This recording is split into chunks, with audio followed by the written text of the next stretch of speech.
Today I'm traveling around Israel and Palestine, one of the most contested pieces of land on earth. And I don't give a what they're gonna do in Gaza. A place that everyone already has an opinion on. We want to live in peace. Nobody wants innocent people to be killed. There's no country like Israel. First of all, we have the right to exist. Second of all, this is our country. When people think of this region, they think of war, religion, and politics. We're going to have Gaza. We don't have to buy it. We will have Gaza. But beyond all of that, there are millions of ordinary people just trying to live their lives. And that's the part that nobody really shows you. What I will say is that there is a difference between a government and its people, and I've always said this, and I think this is especially true in Israel. Over the next few weeks, I'll be traveling alone through Israel and Palestine. Looks like someone Jewish threw something at a Muslim shop owner. And now something else has happened. Thank you. Which way? I'll speak to Israelis, Palestinians, settlers, religious communities, and try to understand what daily life here actually feels like. The United Nations investigation team says Israel has committed genocide against Palestinians in the Gaza Strip. Forget what you've seen in the media. I'm going to show you the real Palestine and Israel. I'm going in, I'm going to listen to both sides, I'm going to open my mind, and I'm going to let people speak. So let's fly to Tel Aviv and see if they let me in. Welcome everyone to Abu Dhabi Airport. It's that time again where we're heading on an adventure, and I've been thinking about how to do this intro for a long time because it's such a hard intro to make. But what I will say is, in all of the scriptures, the Quran, the Bible, and the Torah, the most common phrase in all of these is one saying which goes something like, "Do not fear." And with that being said, ladies and gentlemen, let's head to Tel Aviv, Israel. Hello. Hello, sir. Thank you. Mr. Hari. Yes. So much. Salamat. Salamat. Let's talk about what happened when I arrived at the airport. First of all, I was reported on the flight by my next door neighbor. He snitched on me because I was deleting some Palestinian contacts on my phone. I knew that Israel immigration were going to ask me lots of questions and potentially go through my phone, so I just decided that I was going to delete the contacts. That was very stupid of me to do it on the flight. The intelligence agencies, Mossad, whoever it was, they quickly got me out of the queue for immigration, and I went straight to the office and spent about between 4 and 5 hours between waiting and having multiple interviews. My heart was beating out my chest. I thought, I'm screwed. I am not getting in. I thought there was absolutely no way that they are letting me in. I am absolutely screwed. And to make things worse, I sat down, and the first thing he mentioned was he read my bracelet, which is Arabic writing, says my name. And obviously Arabic writing in a Jewish Israeli company was not super pleasing, and he said, "Oh, Harry." And I said, "Oh, you speak fluent Arabic." And then you guys won't believe what happened next. I punched him in the face, knocked him out clean, and then immigration said, "Okay, you can just go." They were generally not bad. They were asking a lot of intrusive questions. How much money do I make? Who do I work for? Why was I in Lebanon 4 times? Why did I go to Yemen? Why did I go to Somalia? Why did I go to Afghanistan? I said, you can just watch all of my YouTube videos if you want. They also found a clip of me saying that I love Palestine on social media, and they were just like very annoyed about that. And at the end of it, the officer said to me, "My colleagues don't want to let you in. We don't want to let you in, but they let me in. And I don't know how. I don't know why." So to the Israeli immigration officer who let me in, thank you. I love you. Enjoy the video. Guys, I never thought I'd say this, but welcome to Tel Aviv. Welcome to Tel Aviv beachfront. As you can see, Tel Aviv is completely normal. This is life. We're in the middle of a war right now, and life goes on. Beach life goes on. It also feels really strange knowing that just 1 hour in that direction is the Gaza Strip. It's like 60 kilometers. It's really hard to understand that Tel Aviv is right like this. Everyone's enjoying themselves, and in Gaza, you guys know what the situation is like in Gaza. We've all seen it. 70,000 people have died. As you walk around Tel Aviv, it's hard not to notice hostage posters, the bunkers built into the streets, people with guns, people wearing army uniforms. It's world renowned for being the LGBTQ capital of the world, and it's got some of the best intelligence services in the world. So if intelligence are following me right now, then that's brilliant. I should very soon be heading to West Bank, and we're going to see what life is like in the two realities. So I've arranged to meet up with someone from the right around here, the right wing, to kind of get a different perspective, and then we'll head to Jerusalem and meet Palestinians. So we're getting every kind of, perspective. How is life in Tel Aviv? Well, it's great, especially now. We're in the middle of a war, and in the war we couldn't really come here, and people used to protest here in Tel Aviv, so it wasn't always a nice place to be. Yeah. But now it's better because I think Israel has changed. As far as you're aware, the 70,000 people that died in Gaza, that's acceptable for Well, what it's happened not on... acceptable for anyone to die. Yeah. Okay, it wasn't acceptable for them to come into Israel while we're sleeping and slaughter us and murder us and rape and putting babies, in the oven and, burning people alive. That wasn't all right as well. Mm-hmm. And we need to defend ourselves. And when Hamas did it, okay, they need to understand, when you want to make a point, do you killing people for that? No, but that's what it sounds like two wrongs don't make a right. No, no.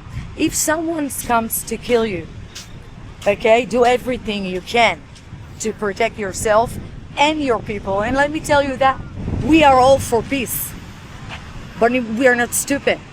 We're not, because we want peace, we're not going to sit here and let us, our enemy come and slaughter us. It doesn't matter who right or wrong. It doesn't matter who right or wrong.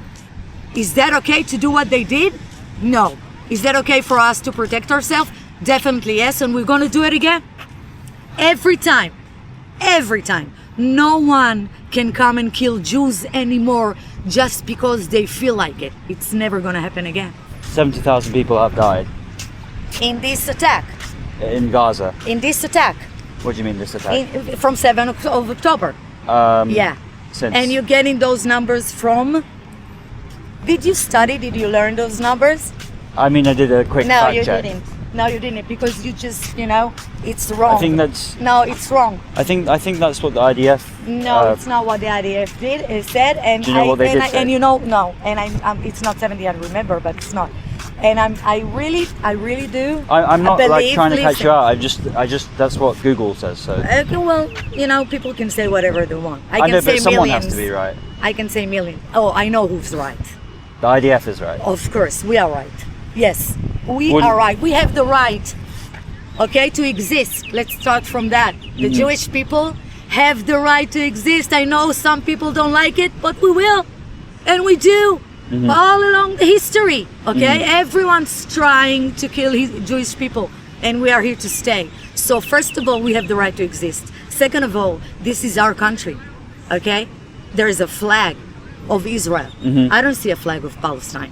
I don't see any coins that says Palestine, okay? This is Israel. The government is Israeli, okay? We are Jewish. This is a Jewish country. And we live in with peace, with Arabs, with Muslims, with Christians, with everyone, with Buddhists, with everyone here around here in Israel. So we are not the problem. We just want to live. Let us live. Everything will be okay. What do you want?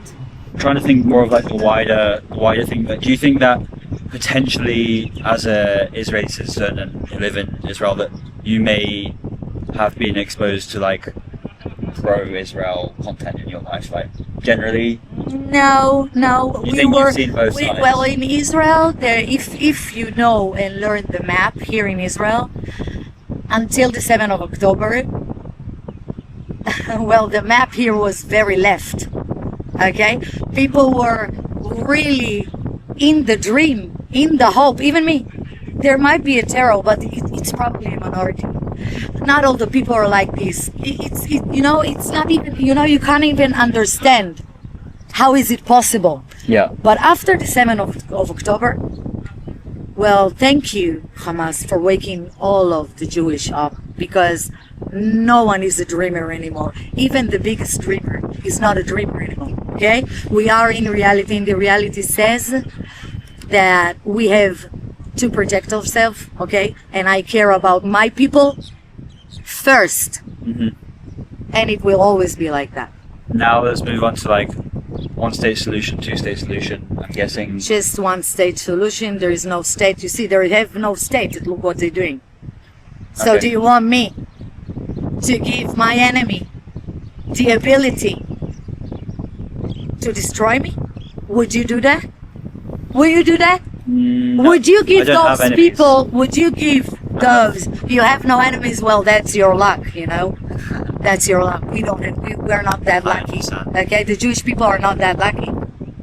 So obviously one-state solution. So what do you think will happen or should happen to the people in Palestine and In Gaza? Well, I think they West should grow balls, okay, and decide they want to live instead of sending their kids to die, all right, and to start building their own country. Let's just hypothetically say that they don't want to send their kids to die. They were just like normal people. Like what? I wish. Well, hypothetically, yeah. just entertain me. What would they do if they can't be they just live in Israel, like live under Israeli law? No? Why should they live Where under should they- Israeli law? Where should they go?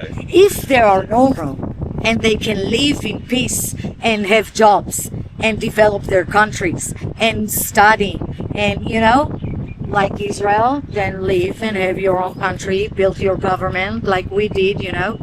I don't need to teach them how to do it. No one teach Israelis how to do it. No one came to the Jewish people and said, okay, let's see, we're going to teach you how to build your country. No, it never happened. Okay? So, excuse me, I'm not a teacher of everyone. And I don't give a fuck what they're going to do in Gaza. Seriously, I don't give a fuck. I'm sorry, it doesn't sound so nice. I'm not nice anymore. Before she finished grilling me, I wanted to turn the tables and get her thoughts on the West Bank, because that's exactly where I'm heading later in this trip. Let's talk about the West Bank quickly. So the Israeli settlers, do you think that they have a right to be there, living there? Like, how do you feel about this? I believe in my government, okay? And I really believe in Bibi Netanyahu, all right? And whatever he decides to do, and whatever my government will decides to do, I will support it, because I believe with my whole heart that what Bibi does for the favorite of Israel, okay? First. So if he will decide whatever he decides, I'm up for it, yes, definitely. Fair enough. Like, I understand that you want to back your country, but under international law, Okay. the Israeli settlements in the West Bank are illegal. Okay. And so that is something that might annoy or frustrate foreigners Okay. who are sitting in the middle, Okay. either way, they don't have a side. Okay. So Tell me, how many countries have those problems? have settler problems? Yeah. I don't know of don't any. know? I don't know of any. Okay, so I will let you check that, okay? And I will tell you that all Judea and Samaria belong to the Jewish people, okay? So when you say... Because of the when you say... Torah. when you Yes, definitely because I'm of just the... checking. Yes, definitely because of the Torah, and definitely because it's our country, okay? That's our country. That's the Jewish country. It's not illegal to say the truth, you know? And it maybe the truth doesn't taste good to some people, but the truth is the truth, okay? There was me expecting to have a nice conversation, and we've gone into a full-blown debate. I think I'm a little bit out of my depth here. But I'm trying the best I can, guys, but you know, I'm struggling. Anyway, we're going to just keep moving, keep onwards. It's important to mention that I'm trying to get all opinions and ranges of opinions and present them with no bias. That's the plan.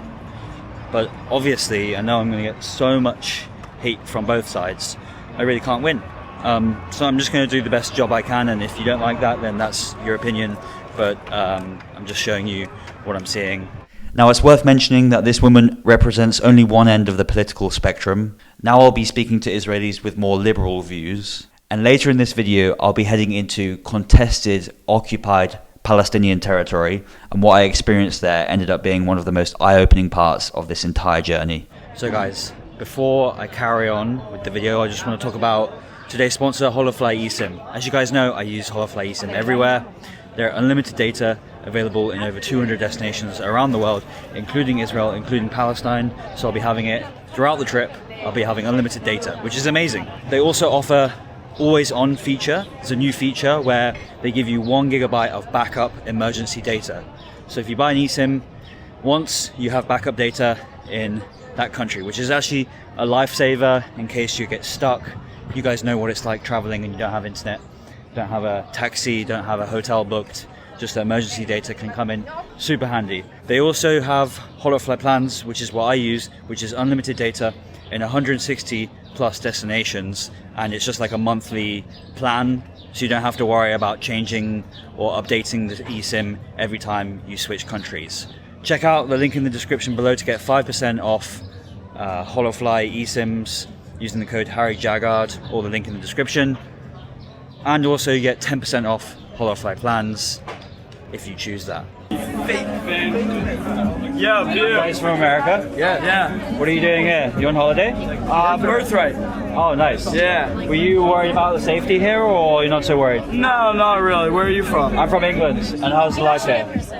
Great. Good? Told me awesome. I'm moving here in October. Really? Wow. Amazing. What's the reason for moving here? A lot. More like what's not the reason. Yeah. You don't like America? America's fine, but I mean, there's no country like Israel, especially as a Jew. It's one big family. You come. I mean, I come here. I get a taxi. Never met the person in my life. 10 minutes later, he's given me his phone number. He's invited me to dinner at his house. He's told me he's going to set me up with his niece. Wow. Like, you know, everyone here is a family. You don't have to know each other. That's cool. It's amazing. It really is. Do you think about the people in Palestine? Have you been there?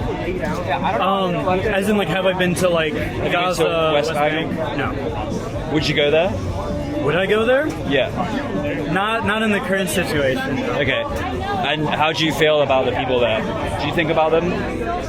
Sometimes, I mean, I think it's a difficult thing because there's really I mean, you have problems with like the hilltop youth. Like there's groups of settlers who are extremely violent.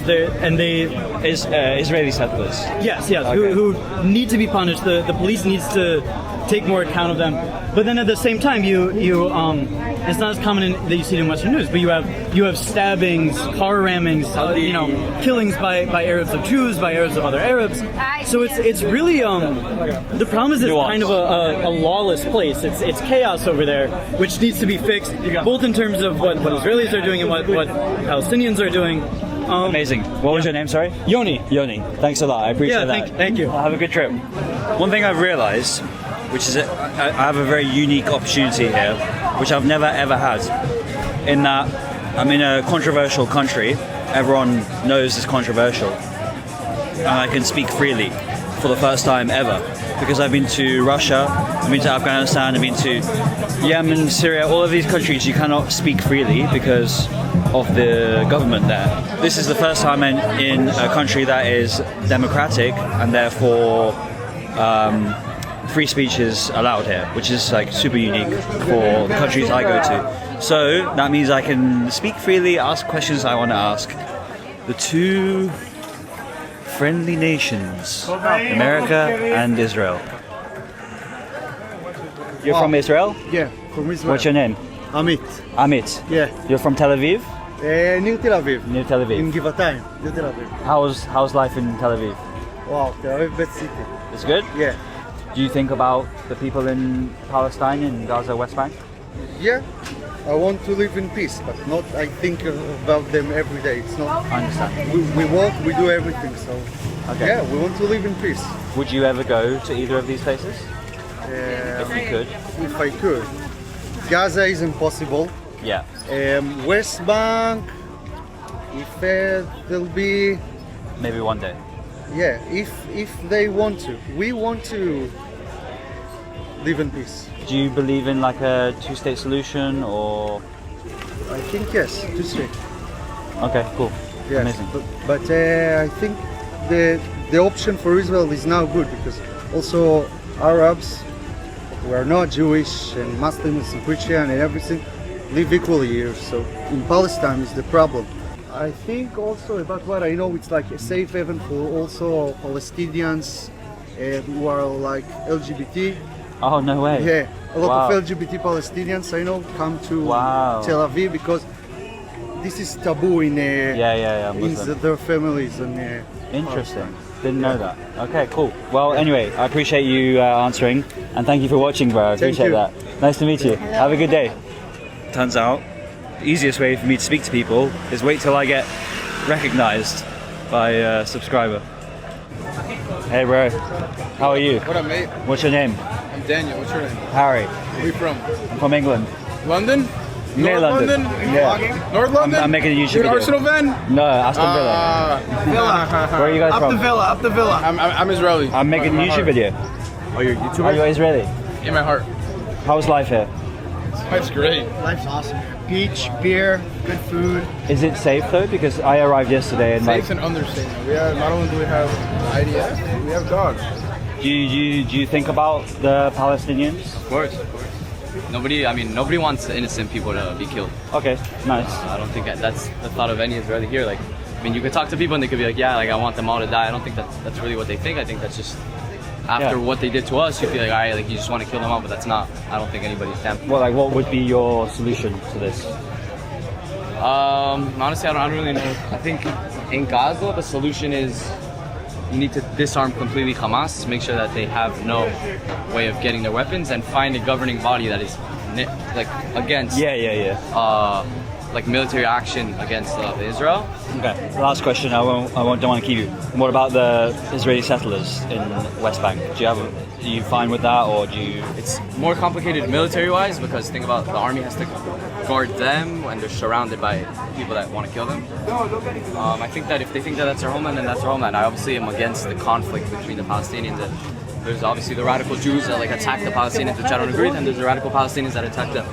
I think that at the end of the day, they have their home, and they need to find a way to live together. Fair enough. Thank you, bro. What was your name? Ari. Harry. Nice to meet you guys. Have a good day. See you, boys. So you're probably wondering, as we're actually right in the middle of a war, although there's a ceasefire right now, but there has been a war going on. You're wondering, how is normal life going on in this area, in this city? And that's because of the famous Iron Dome, which has intercepted 2,500 rockets with a 90% success rate, which is pretty cool. And this keeps the whole city safe so that people can feel safe and still live normal lives, go to the beach and get on with their lives. And there are also bunkers, so I haven't had to experience this yet, but apparently air raid sirens will go off and you have 90 seconds to get to like a bunker or shelter, we'll put it that way. It's the first time I've ever been to a city where the infrastructure of ordinary life and the infrastructure of war occupy the same space. It's really a unique situation right now. How was life in Israel? Overall, it's pretty safe. I mean, I like it overall. I think we have only one country and it's here, and I think it's very rich. I mean, the culture and the food and the people, everything here is super rich, super diverse. I love it here, yeah. Nice. The effects of October the 7th are felt until today in everyday stuff. I mean, you talk about specific news, everything also dates to October 7th. I mean, politics, everything involves that. Right. I mean, so it's felt in every conversation almost. Do you think that peace is possible? Well, I think that brave people have to be optimistic. They must be optimistic. When you see a leader of a country, how he gets elected in a democratic state is because he says things that are optimistic. So I think we have no other choice but to be optimistic. We've been fighting for 80 years for our existence, and everyone in every single country wants to keep their families safe and their people and friends safe. So peace, although it seems so far away right now, we have to believe it's possible for us to live everyday life that is actually decent. Amazing. What was your name, sorry? Ofik. Ofik, Harry. Thank you so much. I mean, this is why I love traveling. This is why I endorse traveling, because when you go to a place and you actually speak to the people and you speak on both sides, and then you kind of learn a little bit more about why people feel like that, put yourself in their shoes and understand what motivates them and why they have the feelings that they do. I'm showing you what I'm seeing, and I'm analysing it from face value and realising that the world is not black and white, it's bloody grey. That's a quote you can tick off by Harry Jaggard. This is the Independence Hall, where in 1948 Ben Gurion actually declared independence for the state of Israel, and the British mandate left, and subsequently the morning after, 5 Arab armies invaded Israel. Everything that's happened in the last 75 years in the history of Israel and Palestine dates back to what happened in this room, in this building, and subsequently after that 750,000 Palestinians were displaced, and the same day in Israel's history is called Independence Day, in Palestinian history it's called the Nakba. So the same day, two completely different realities for two different sets of people. You'd think that if it was the most important building in a country's history, you'd think it would be in a little bit better condition, but I'm assuming that's why they're renovating it. And this is Rothschild's Boulevard. Are you here? Okay, that's okay. I'm waiting here. Yeah. Okay. All right. Thank you so much, bro. I'm coming. Okay. Bye. Ladies and gentlemen, we have indeed found a subscriber who is willing to take me to Jerusalem, because all of the buses and the trains are not working. It's a holy day today. It's Saturday. I didn't even realize that nothing's running, and he was like, yeah, I'll take you. So we're going with a subscriber. Who would have thought? What's good, brother? Nice to meet you, bro. Wow, is this your car? Yeah. Amazing. Thank you so much for taking me. That's very kind of you. I keep getting this wrong. You are Jewish? Sorry, you're not Jewish. You're Israeli Arab. Israeli Arab, Israeli Muslim. Muslim Arab was Muslim Arab. born and raised in Israel and have Israeli nationality. Wow. Like 2 millions. We have. There are 2 million Arab Israelis in Israel. Very interesting. 85% are Muslims, and other than like Druze and Christian. Okay. Would you say that you're treated differently here as a Muslim Israeli, or is it the same? You know, when we talk about individuals, like if you are a doctor and you are a successful doctor, you can get the highest level in the hospitals here in Israel. You can get everything. Mm-hmm. But when we talk about community, an Arab community, we can see the villages. The Arab villages here are less developed. Have you been to West Bank or Gaza? Yeah, no. I have been only to West Bank. To Gaza, I never visited there. Okay. In West Bank, we can go, and a lot of people go to West Bank to buy things for it's a lot cheaper from the prices here in Israel. So we can cross the border by car and buy from there fruits, vegetables, meat we can't buy, meat and eggs you can buy. Yeah. Any other thing you can buy from there, we do it. Got you. We go and buy. Interesting. Makes sense, because everything's expensive in Israel. Israel. Like, that's one big difference I've noticed. It's extremely expensive. And generally, how would you say the life is here? The life is good here. If you compare it to other countries, the life is very good here. Better than other places, but we can do better to get the community further. كيف حالك؟ في عزبك اثنين شاورما؟ How was that? Wrap. Can I big card? No, don't let him pay. أنا عرب.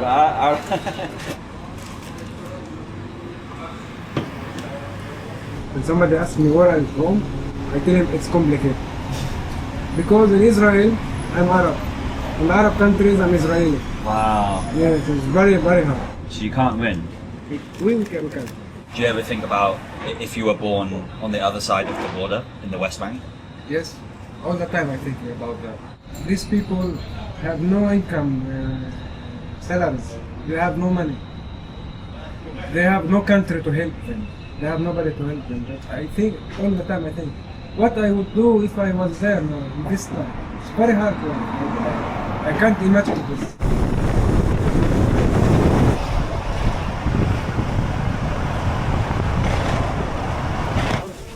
So guys, we are entering the old city of Jerusalem, the most holy city in the world, without a doubt. There's no skyscrapers here, all of the buildings are rustic. It's also very quiet. Yeah. They cannot go into Al-Aqsa. Why would they want to go into Al-Aqsa? Because they believe that they're the third to build their place of religion there. What would happen if they got into... Oh shit. Wow. You can see the IDF are actually stopping these guys from getting into Al-Aqsa Mosque. I felt like I'm at like a protest or something. So these are all Arab shops here, and they've all closed on today and yesterday because they're worried about problems rising. You can see how this affects everyday businesses as well. They just don't want to bother with it, so they close. Apart from this guy doesn't care. Shukran, ya khayyi. Some of them don't. He's not worried. Crazy. Tourists, you have a special kind of special interest to go inside, okay? She's open from 7 to 11:30 in the afternoon until 1:30 until 2. And the 3 and the entrance is only the western. When you enter inside there, the left side of the wedding bridge up, this is the entrance for tourists. Western wall. Yeah. Okay. I say I've got a special interest. Yeah. Okay. For tourists, because in this place only for Muslims. Thank you so much. Thank you. That's great. That's great news actually. I wasn't expecting that, and he was also very helpful. How you doing, bro? Good to see you. I knew you were in Israel, but I didn't think I would bump into you. What just happened here? They just hit with the smoke, and the lady got hit here. The lady is here, and I've been here for 7 days. I have not seen anything like this before. Wow, it's crazy. Who threw the smoke? There were some Jewish guys going. Oh, the whole shop they destroyed, and it was a crazy mess. Holy shit! Wow, that's crazy. There's a lot of soldiers here. Yeah, and guys with guns who are not soldiers as well. So it's very tense. It's a very tense day. I mean, but this is like the first time you've seen this. It's for real. I mean, I was here yesterday. It was so normal, you know. Wow. And I don't know. Like it was. I came so happy. Now I'm sad. Yeah. Last time I saw you was in North Korea. North Korea, and it was such a random meet, you know. And now we meet here. Only crazy places. So it's like police and IDF here. English. Thank you. Which way? I'm trying to leave. Okay, thank you, brother. I'm not trying to be part of the problem, so I'll get out of it. I don't know if I properly explained what happened there. Looks like someone, Jewish young guy, threw something at a Muslim shop owner. And to be fair, police, army, I don't know who it was, quickly responded to it very seriously. Now we've walked 2 minutes up, and you guys can see now there's a big crowd of Jewish young lads coming, and they're going exactly in the direction where the complication just took place. Now I'm starting to understand, see it with my own eyes, the complications. And now something else has happened. And the kids are like, the kids are loving it. Like it's like It's like their favorite. It's like Christmas. Honestly, it feels like for these guys.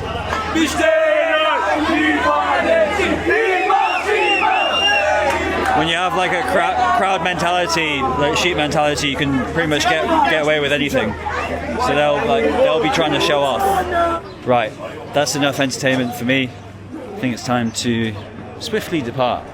We were just buying some sweets from this Arabic shop, and there's lots of like Jewish families passing, and one of the Jewish kids, like 5 years old, said in Hebrew, like shouted into the shop, like, I spit, what did he say? I spit on everybody here. I spit on everybody here. It's so random. And that obviously is only a 5-year-old kid, so like, you know, it is what it is, but that's just me being here for like, I've been here for 1 hour. Also this one. What is it? Sweet. It's not sweet. It's like cherry. I had one in Syria. Yeah, you want? Yeah. You want? Maybe just one to try. Where are you guys from? Ah, kamusta ka? Mabuti. How did you know? I'm from Philippines. No, I've been 3 times. Yeah, everywhere. I've been to Cebu, Mindanao, Palawan, El Nido, Siargao. What's the best place for you? Siargao.